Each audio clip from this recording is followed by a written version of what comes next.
Cube Radio. Salut, c'est Charles Tran avec l'équipe dans 5 minutes. On s'intéresse aux sciences, à l'histoire et à l'actualité. Aujourd'hui, on parle d'alimentation végétalienne. C'est beau, les aliments végétaliens, le fromage, le faux bacon, le faux bœuf, le faux poulet, le faux lait, les faux œufs. Encore faut-il que ça goûte bon, et c'est pas toujours le cas. Aussi et surtout, encore faut-il que ça soit minimalement bon pour la santé. La compagnie Beyond Meat, qui fait des boulettes de faux steak haché, a fait son entrée en bourse en levant des centaines de millions de dollars récemment. Qu'en est-il des qualités nutritives de ce type de produits végétaliens transformés? Voici Jean Balthazar. Si t'as jamais goûté à une saucisse végé ou même la boulette de burger Beyond Meat, t'en as probablement entendu parler dans ton dernier souper de famille. C'est plutôt normal puisque les aliments ultra-transformés et la malbouffe végétalienne prennent de plus en plus de place sur les allées des supermarchés et dans les restaurants. Et la tendance va même continuer et s'accentuer ces prochaines années. Mais bon, faut faire quand même attention avant d'en consommer à la tonne et il faut porter une attention particulière à la liste d'ingrédients d'après plusieurs experts qu'on a consultés. That really does taste like chicken. It's convenient. It's already cooked. So all you gotta do is heat it up in a pan with a little bit of oil. This is really good. Isabelle Huot, qui est nutritionniste et diététiste depuis près de 20 ans, nous rappelle que manger végétarien, ça veut pas dire manger santé pour autant. François Mariotti, qui est professeur en nutrition à AgroParisTech, un institut réputé en France, lance lui aussi une mise en garde. Je le cite: « Quand on troque une saucisse animale pour une saucisse végétale et qu'on regarde pas de quoi c'est fait, de quoi c'est composé, on fait quand même une erreur. » Alors Isabelle Huot nous a fourni 2 recommandations à propos des ingrédients à surveiller. Il faut vérifier, de 1, la quantité de sodium et de 2, la teneur en gras saturés. Catherine Lefebvre, qui est elle aussi nutritionniste, connaît bien le sujet.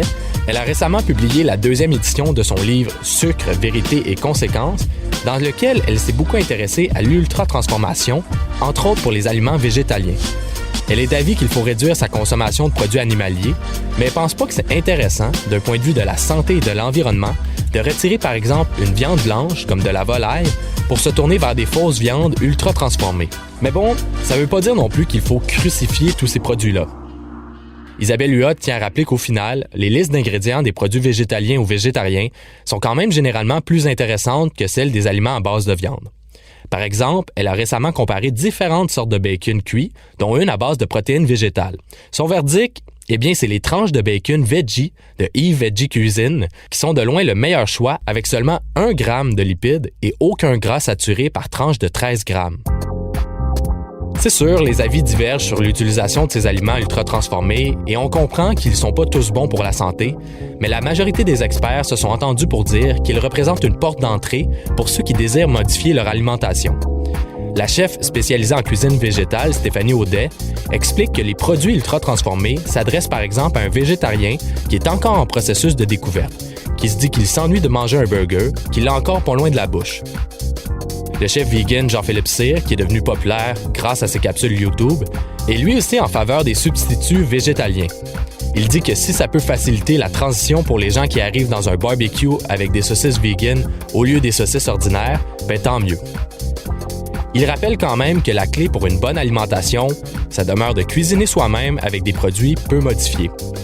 Comme il l'a mentionné, que tu sois vegan ou pas, si tu te fies aux affaires que tu achètes toutes faites à l'épicerie pour baser ton alimentation, t'es dans le trouble. La présidente de l'Association végétarienne de Montréal, Florence Canvic, ajoute que le mieux, c'est pas juste de remplacer la viande, faut changer un peu son alimentation, sa façon de voir son assiette. Même si les experts ont partagé certaines réserves, on peut quand même consommer ces produits-là de temps en temps. Les végétaliens, comme les omnivores, ont bien le droit de manger du junk food parfois si ça leur tente. Mais une consommation limitée, c'est ça qui est important, surtout que ces produits-là, on risque d'en voir de plus en plus.